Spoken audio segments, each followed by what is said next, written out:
మహాగణాధిపతయే నమః. సదాశివసమారంభాం శంకరాచార్యమధ్యమాం అస్మదాచార్యపర్యంతాం వందే గురుపరంపరాం. శ్రీమాత్రే నమః. ప్రేక్షకులందరికీ స్వాగతం. గురుగ్రహం మార్పు అనేది మనం ఇప్పుడు తెలుసుకోబోతున్నాం. అయితే ఈ గురుగ్రహం మేషరాశిలో సంచారం అనేది జరుగుతోంది. అయితే ఇక్కడ మనకి ఈ ఫిబ్రవరి 3వ తేదీ నుండి ఏప్రిల్ 17వ తేదీ వరకు కూడా గురువు అశ్విని నక్షత్రం నుండి భరణీ నక్షత్రానికి ఆయన మార్పు చెందడం అనేది జరుగుతుంది. అంటే భరణీ నక్షత్రానికి అధిపతి వచ్చి శుక్రుడు. ఈ శుక్రుడి యొక్క నక్షత్రం మీద గురువు యొక్క సంచారం అనేది ఇక్కడ మనకి జరగబోతోంది ఫిబ్రవరి 3వ తేదీ నుండి ఏప్రిల్ మనకి 17వ తారీఖు వరకు. అయితే మరి ఇక్కడ కానీ మనం చూసుకున్నప్పుడు గురువు శుభగ్రహమే, అలాగే ఇక్కడ మనకు శుక్రుడు కూడా శుభగ్రహమే. రెండు మనకి గురుగ్రహాలకు సంబంధించినవి. అయితే గురువు మనకి ఇక్కడ గురువుని మనం గురుబలం ప్రతిదానికి కూడా గురుబలం చాలా అవసరం అని చెప్తాం. అలాగే ఇక్కడ శుక్రుడు కూడా మనకి బలంగా ఉంటే ఏవైతే మనకి కంఫర్ట్లు ఉంటాయో ఆ కంఫర్ట్ అంతా కూడా రావడం అనేది జరుగుతుంది. అయితే ఇక్కడ ఒకళ్ళ దేవగురువు అయితే ఇంకొకళ్ళు రాక్షస గురువు.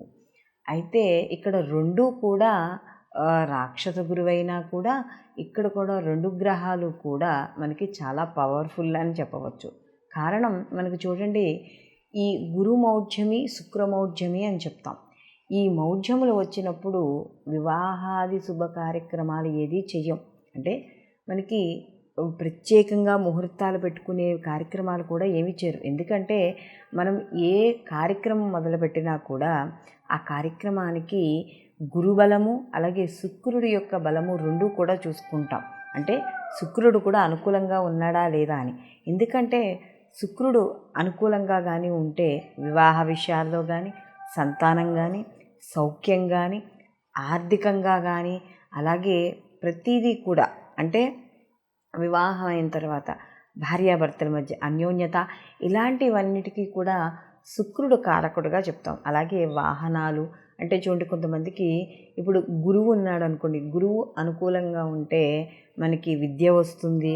అలాగే మనకి ఆస్తిపాస్తులు అంటే తల్లిదండ్రుల పైన పెద్దవారి నుండి వచ్చే ఆస్తిపాస్తులు కావచ్చు, ఇలాంటివన్నీ కూడా ఆధ్యాత్మికము, జ్ఞానము, ఇలాంటివన్నీ కూడా మనకు గురువు ఎలా ఇస్తాడో శుక్రుడు కూడా జీవితంలో సౌఖ్యాన్ని అనుభవించడానికంటే ఎంత కష్టతరమైన కష్టాల్లో ఉన్నా కూడా మనకి శుక్రుడు అనుగ్రహం కూడా ఉంటే అవి పెద్దగా ఇబ్బంది పెట్టవు. అంటే ఒక ఉదాహరణగా చెప్పుకోవాలంటే మనకి ఎంత మండుటెండలో వేసవకాలంలో వెళ్ళేవాడికి కూడా ఒకవేళ అయ్యో మనం ఈ కాసేపు నడుస్తున్నామే, ఈ 10 నిమిషాలు మనం కష్టపడుతున్నామే ఎండలో అనుకునేవాడికి అదే సమయానికి ఎవరో ఒక స్నేహితుడు ఒక బంధువు వచ్చి ఏసీ కారులో ఎక్కించుకుని వెళ్తాడు.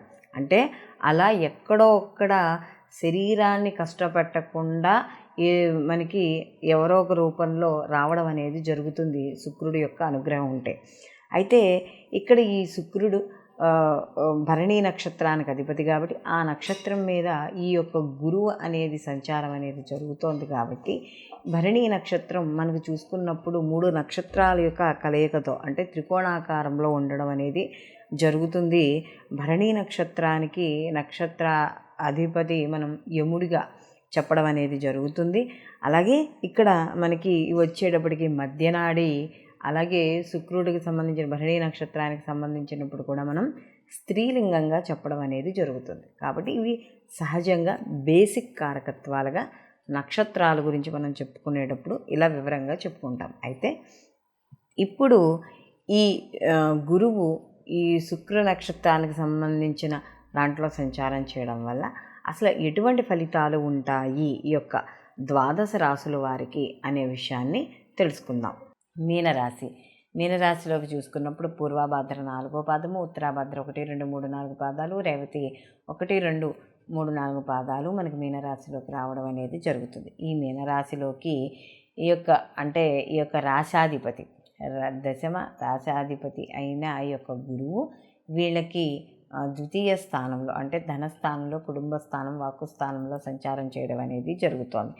కాబట్టి ఇక్కడ వీళ్ళకి శుక్రుడు అంటే వీళ్ళకి తృతీయాధిపతి యొక్క తృతీయ అష్టమాధిపతి అయిన శుక్రుడి యొక్క నక్షత్రంలో సంచారం చేయడం అనేది జరుగుతుంది. కాబట్టి కాస్త ఆరోగ్య విషయాల్లో కాస్త జాగ్రత్త వహించుకుంటూ ఉండడం అనేది మంచిది. అలాగే ప్రతి దాంట్లోనూ కూడా కొంత ఉద్యోగాల్లో కావచ్చు, వృత్తిపరంగా కావచ్చు, కొంత మార్పులు అనేవి చోటు చేసుకోవడం అనేది జరుగుతుంది. అంటే వ్యాపారపరంగా కూడా చిన్న చిన్న మార్పులు అనేవి చోటు చేస్తూ ఉంటాయి. అలాగే ఇక్కడ ఇన్వెస్ట్మెంట్ ఏదైనా ఎక్కడైనా పెట్టుబడులు పెట్టే విషయాల్లో వాటిల్లో కూడా సామాన్యంగా ఉండడం అనేది ఉంటుంది. అనుభవజ్ఞ యొక్క సలహాలు మాత్రం తప్పనిసరిగా తెలుసుకొని ఎక్కడైనా మీరు డబ్బులు పెట్టడం కావచ్చు, లేదా మీకు మార్పులు కావచ్చు. అంటే ఇప్పుడు ఒక వ్యాపారంలో మార్పు చేస్తున్నాము అంటే అందులో కంపల్సరీగా పెట్టుబడి పెట్టాలి కదా. కాబట్టి ఆ మార్పులు అనేవి ఎవరైనా అనుభవజ్ఞుల యొక్క సలహాలు తీసుకుని పాటించడం అనేది మంచిది. ఖర్చుల విషయాల్లో కూడా కాస్త జాగ్రత్త వహిస్తూ ఉండాలి. అలాగే ఇక్కడ బంధువులు మిత్రుల యొక్క సహాయ సహకారాలు కాస్త అందడం అనేది ఉంటుంది. అయితే ఎక్కువగా విందు వినోదాల్లో పాల్గొన్నప్పుడు కానీ ఏదైనా శుభ కార్యక్రమాల్లో ఎక్కడైనా పాల్గొన్నప్పుడు అతిగా మాట్లాడడం అనేది మంచిది కాదు. అలాగే ఇక్కడ ఏదైనా సరే మీకు ఒక విల్ పవర్ అనేది ఏర్పరచుకోవాలి. ఒక మీనరాశి వాళ్ళు విద్యార్థులకు అనుకూలంగా ఉంటుంది. అలాగే ఎవరైతే పోటీ పరీక్షల్లో కావచ్చు, లేకపోతే ఏదైనా కొత్తగా ప్రాజెక్టులు వర్క్ చేసేవాళ్ళు కావచ్చు, లేకపోతే ఏదైనా సరే విద్యార్థులకు మాత్రం వాళ్ళు చదవాలనుకున్న కోర్సుల్లో మాత్రం చాలా అనుకూలంగా ఉండడం అనేది జరుగుతుంది. అలాగే ఈ యొక్క సంచారం శుక్రుడి యొక్క సంచారం ఏదైతే ఉందో ఈ సంచారం వల్ల కాస్త చిన్న ఒడిదుడుకులు అనేవి ఏర్పడతాయి. అయితే విద్యార్థులు మంచి జ్ఞాపశక్తి ఉండడం మాత్రం జరుగుతుంది. వీళ్ళు మరిన్ని మంచి ఫలితాలు పొందడానికి వీళ్ళు ప్రతి నిత్యము కూడా బొబ్బర్లను నానబెట్టి గోగి తినిపించడం లేదా ప్రసాదంగా చేయడము, లేదు మీకు ఇంట్లో అమ్మవారు అంటే ఈ లక్ష్మీ అమ్మవారు కానీ లేకపోతే ఏదైనా సరే అమ్మవారు లలిత అమ్మవారికి కానీ 108 నామాలతో 108 తెల్ల పూలతో అమ్మవారిని ఆరాధన చేయడం ద్వారా మరిన్ని మంచి ఫలితాలు పొందడం అనేది జరుగుతుంది. అలాగే ప్రతిరోజు కూడా శుక్రుడికి సంబంధించిన నవగ్రహ స్తోత్రాల్లో శుక్రుడికి సంబంధించిన శ్లోకం ఉంటుంది. ఆ శ్లోకాన్ని ప్రతిరోజు కూడా ఒక 20 సార్లు చదువుకుంటూ ఉండండి. కాస్త చిన్న చిన్న ఒడిదొడుకులు తగ్గడం అనేది జరుగుతుంది. అయితే ఇప్పుడు మనం ఈ యొక్క గురువు శుక్రుడి యొక్క నక్షత్రం మీద సంచారం చేయడం వల్ల ఎటువంటి ఫలితాలు కలుగుతాయి అనేది మనం తెలుసుకున్నాం. అయితే ఇది కేవలం గోచార ప్రకారము ఆ యొక్క సమయంలో ఏదైతే నిడివి ఉందో ఈ సమయం అంటే మనకి ఈ 72 రోజులు ఏదైతే సమయం ఉందో ఆ సమయంలో ఈయన సంచరించేటప్పుడు వచ్చే ఫలితాలు. అయితే మనం ప్రతిసారి చెప్పుకునేదే ఇక్కడ ఒకవేళ వ్యక్తిగత జాతకంలో కూడా వీళ్ళకి గురువు అనుగ్రహము లేదా శుక్రుడి యొక్క బలము, ఈ యొక్క గురువు కూడా శుక్రుడి యొక్క నక్షత్రం మీద ఇదే సమయంలో వాళ్ళ జన్మ జాతకంలో కానీ ఉన్నట్టు అయితే వాళ్ళకి ఇంకా మరిన్ని మంచి ఫలితాలు పొందడం అనేది జరుగుతుంది. దీనితో పాటుగా వీళ్ళకి వ్యక్తిగత జాతకంలో వాళ్ళ వ్యక్తిగత జాతకాలు కూడా తప్పకుండా పరిశీలనలోకి తీసుకోవాలి. ఎందుకంటే గోచారంలో ఒక వివాహం అవుతుంది అని మనం అనుకున్నప్పుడు, లేదా ఒక శుభకార్యం జరుగుతుంది, అయితే వీళ్ళకి ఒక పాజిటివ్ రిజల్ట్ ఉంటుంది, లేకపోతే వీళ్ళకి ఏదైనా చిన్న చిన్న ఇబ్బందులు వస్తున్నాయి అని మనం ఇప్పుడు ఏవైతే రాసుల వారీగా చెప్పుకుంటున్నామో వాటిల్లో కేవలం గోచార ఫలితాలతో మాత్రమే మనం చెప్పుకుంటున్నాం. వ్యక్తిగత జాతకాలు చెప్పుకోవడం లేదు. పూర్తిగా క్లారిటీ రావాలి అనుకుంటే మాత్రం తప్పనిసరిగా మనం వ్యక్తిగత జాతకాలనే పరిశీలనలోకి తీసుకోవాలి. అలాగే ఇక్కడ ముఖ్యంగా మనం గుర్తుపెట్టుకోవాల్సిన విషయం ఏమిటి అంటే ఇక్కడ గురు శుక్రులు ఇద్దరూ కూడా మనకి శుభ ఫలితాలను ఇచ్చేవాళ్ళే. అయితే వాటి జాతకంలో మన జన్మ జాతకంలో కావచ్చు, గోచారంలో కావచ్చు, వాటి ఉండే స్థితిని బట్టి, వీక్షణను బట్టి, అలాగే వాటికి ఏవైతే ఆ నిడివి గ్రహాల యొక్క డిగ్రీలు ఉంటాయో దాన్ని బట్టి ఫలితాలు ఆ యొక్క రాసులు వాళ్ళు అంటే వ్యక్తిగతంగా ఏ రాశికి ఆ రాశి వాళ్ళు పొందడం అనేది ఉంటుంది అని మాత్రం తప్పనిసరిగా గుర్తుపెట్టుకోవాలి. సర్వేజన సుఖినో భవంతు. లోకా సంస్థ సుఖినో భవంతు.